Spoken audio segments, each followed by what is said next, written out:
Hello, this is Josh Laddick with GSA Focus.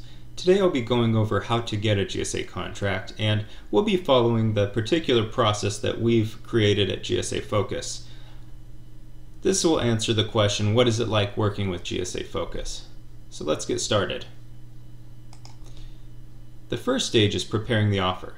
The way we work is we will create an organized and itemized list that we send to you, our client, and this list will have all of the needs that we have in order to prepare your offer nearly completely.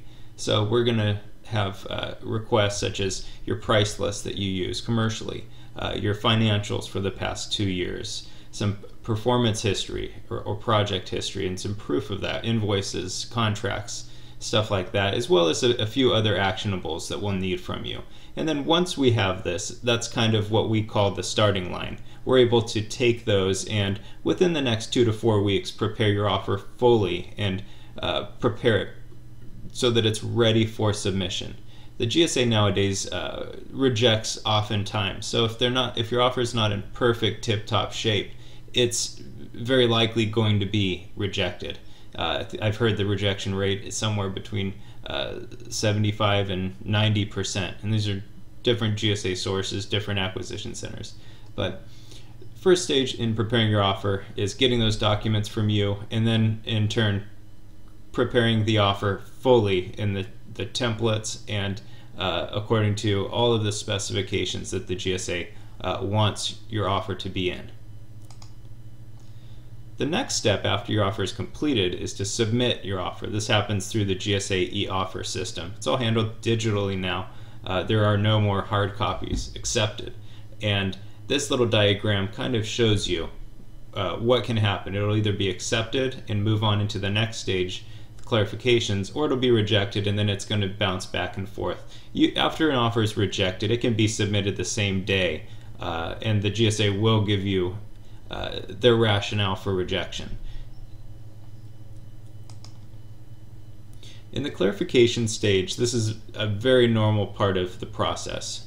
Getting a GSA contract is a lot like having a due diligence search done on your company, where the GSA is making sure that they can trust your company, that you have a good performance history and a good track record, that your prices are deemed to be fair and reasonable, and a few other things. So it's natural that the GSA contracting officer will have some questions, and if they don't, then they're not doing their job properly. Clarifications can go for one round or back and forth for multiple rounds. Oftentimes some documents need to be revised, other supplemental documents will need to be drafted. This is all a very normal part, and clarification stage is always a very good it's always very good news, because it means that we've bypassed the rejection, which is always a good thing.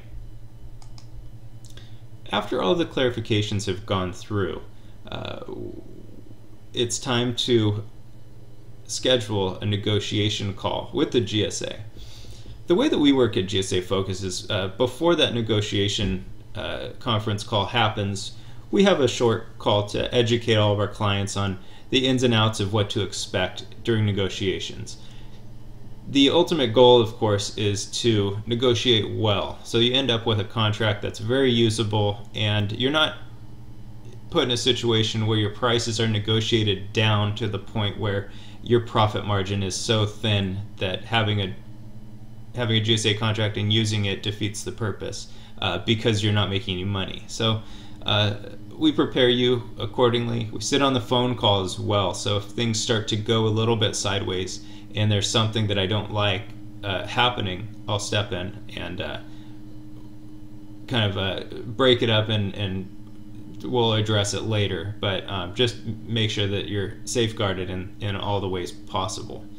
After negotiations, one short document's drafted just basically summarizing negotiations. It's called the FPR, the Final Proposal Revisions, and once this document's drafted, signed, and sent to the GSA, we're usually only about a week or two out from award. And once your contract's awarded, it's time to celebrate, of course. We've done all this work, and now we get the reward, which is your GSA number, you're now open for business. You can use that GSA number to sell to any federal buyer, and you now have a GSA contract. But that's not the end of it. Our services carry a little bit beyond that into the post-award area. And what I'm talking about there is just this list: SIP registration, getting your contract corrected and proper on the GSA e-library page, uploading products, uploading your text file. We produce your text file and upload it. That's all included in our price.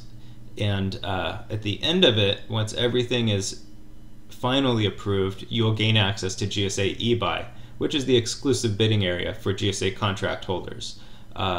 Many federal buyers go to eBuy first just because they prefer the GSA as their acquisition mechanism, and eBuy allows them a very simple and easy way to pull in bids from pre-approved companies with pre-approved pricing. Once that happens, GSA Focus isn't out of the loop. We keep close contact with all of our clients in the long term, helping you with any maintenance you ever need, answering any compliance questions you need. That's what we're here for and what we do. We also have some assistance in setting up your marketing plan, and we also have a very good network of some great and trusted providers and firms that can help you in ways that we can't help you. So we definitely keep good, close relationships with all of our clients over the long haul. So hope this was helpful. Hope you learned a lot. And if you have any questions, you're always welcome to give me a call at 866-916-6484. Thank you.